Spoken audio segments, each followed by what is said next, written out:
قبل ما تدخل تنام هتقول لماما ايه؟ مبدئيا كده ردة فعل خالد تأكد لنا ان هو واكل علقة سخنة قبل الفيديو. ما تهدي على الواد شوية يا ام خالد، هو ناقص. هتقول لماما ايه؟ هتقول لماما ايه؟ انجز. هو انتم قبل ما بتخشوا تناموا بتقولوا حاجة؟ والله الواحد قبل ما بيقوم ينام بيقول سلام عليكم انا داخل انام. فلو في ابديت جديد نزل يا ريت تعرفيه لنا يا ام خالد. قوم اقف عدل كده التربية الحديثة.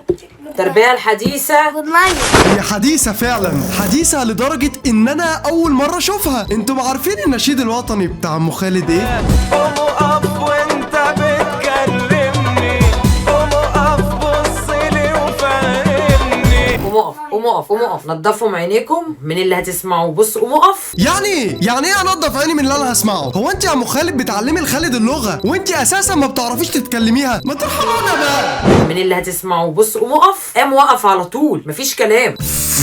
ازاي ده يا ام خالد؟ عملتيها ازاي دي يا بنت ليه؟ ده انا كنت واحد من الناس اللي كنت فاكر ان هي لما تقول له قوم اقف هيخش ينام. لا عظمه يا ام خالد عظمه. قبل ما بتنام بتقول لماما ايه؟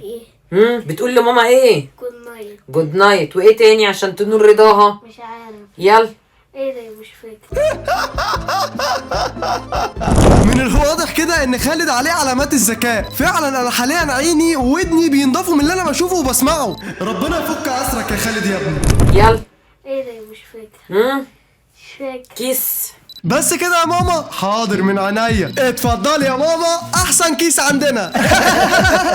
هو بيفهم انجليزي عشان كده العربي عنده بعافيه. هو من الواضح كده يا ام خالد ان انت عندك غلط في التشكيل، والجمله الصحيحه هي هو ما بيفهمش انجليزي عشان هو بيتكلم عربي بالعافيه، او مثلا بيصور معايا بالعافيه. شاطر يا حبيبي. عشان تنور رضا ايه؟ ماما.